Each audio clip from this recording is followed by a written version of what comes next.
My name is Nate Wolf. I'm going to tell you about the Peaks of the Balkans Trail. So this is a kind of an off the beaten path backpacking adventure that you can have in Europe. One of the lesser known backpacking trips that exists in Europe. So the Peaks of the Balkans is the classic route is a 10-day route that goes through the countries of Albania, Montenegro, and Kosovo. It's often referred to as the Dolomites without the crowds. But I said 10 days is the classic route, but there's tons of different shortcuts you can take to get it down to 4 days, or you can add on even more beyond 10 days. There are also incredible day hikes all over the area. So you could surely spend a month in the Balkans and still be happy if you love to hike.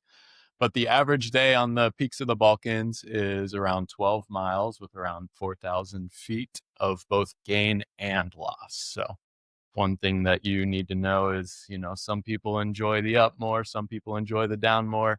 Most days the elevation profile is like this. You're doing like a different pass every day. But the max altitude is only 7,500 feet.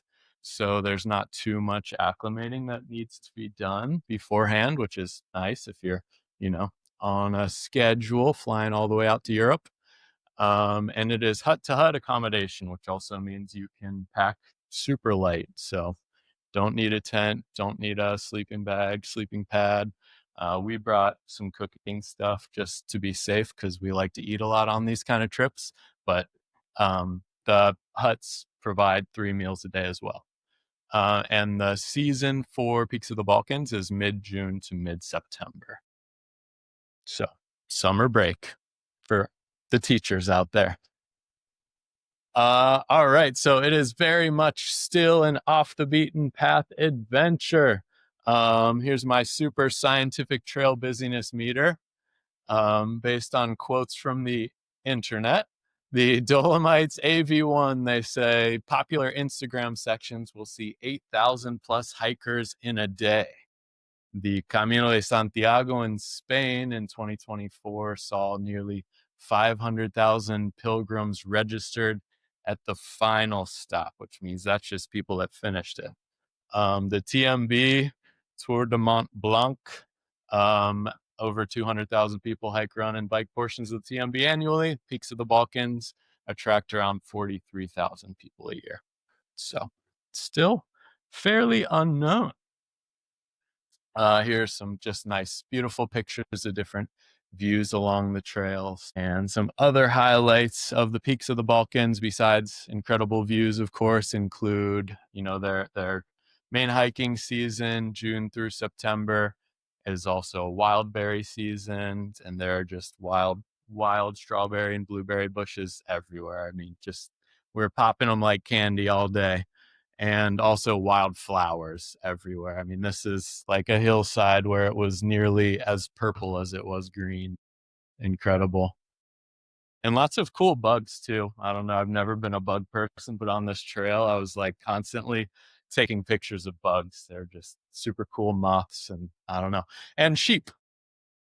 The original route is built along shepherds' villages.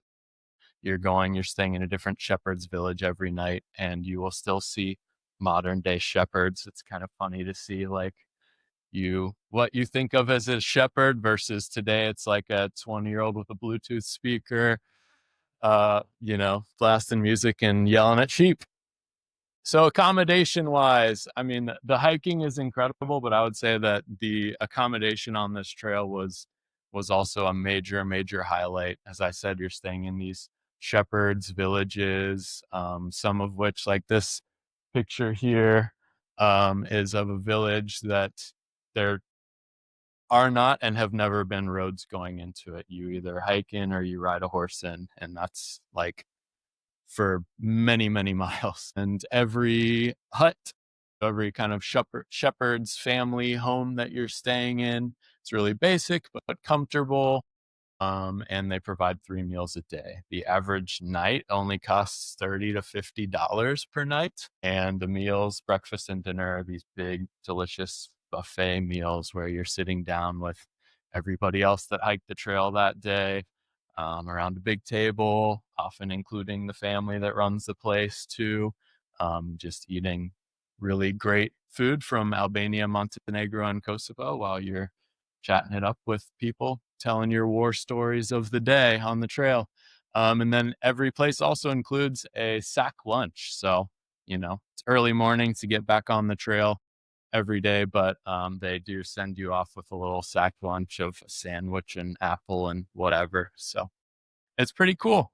Some typical foods there were stews and sausage, salads, bread, cheese, and veggies, everything very, very fresh. A lot of dairy because it's very rural. And then breakfasts were great fuel, eggs, cheese, yogurt, bread, jam, fruit. And as I said, there are tons of add-ons and ways to customize the trip to however you want to do it. Every day, if the whatever it was, 4 to 6,000 feet that you climbed wasn't enough, you could add a peak or 2 peaks or 3 peaks onto your day as well. You can always take a rest day in there whenever you want and just hang out. The villages are just such cool places to relax and explore. So a rest day in itself would be a pretty unique experience.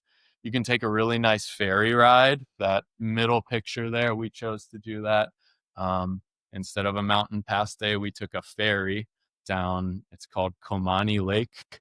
And it's a very narrow, very long lake. It feels like a river, but it's like turquoise blue. Very, very beautiful. Um, Rest your legs on a low route or choose the high route. Some days you have the choice where if yesterday kicked your butt, you can take the low route the next day if you want to.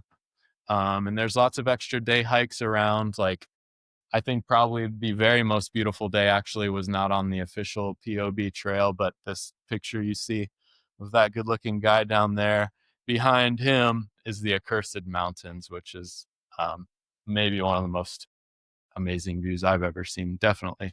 And then there's also Plav Lake, which is a great place to just swim for a day. Here's a quick video. Do I have 2 minutes for a video?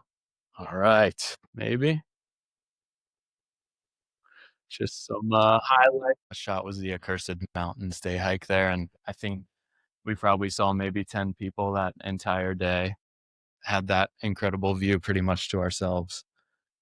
And then finally, really quickly, if you happen to have the luxury of even more time beyond the however many days you choose to hike the peaks of the Balkans, Albania, Tirana, Albania is not only a very inexpensive place to fly from Cincinnati, but it also has lots of really inexpensive flight options from there as well. So we actually flew to Turkey and spent a couple weeks in Turkey after that, but there are cheap flights to Croatia, to Greece, the cities within those three countries in themselves.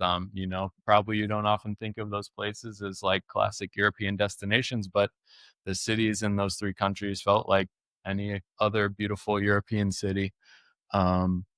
And a cool thing about Tirana also is there are really great luggage storage facilities all over the city. So like we packed for 2 completely different trips. We did this very ultralight backpacking trip in the Balkans mountains, and we stored a bunch of, scuba masks and swimsuits and stuff like that for Turkey at a luggage place to pick up after our hike. That's it. Peak to the Balkans.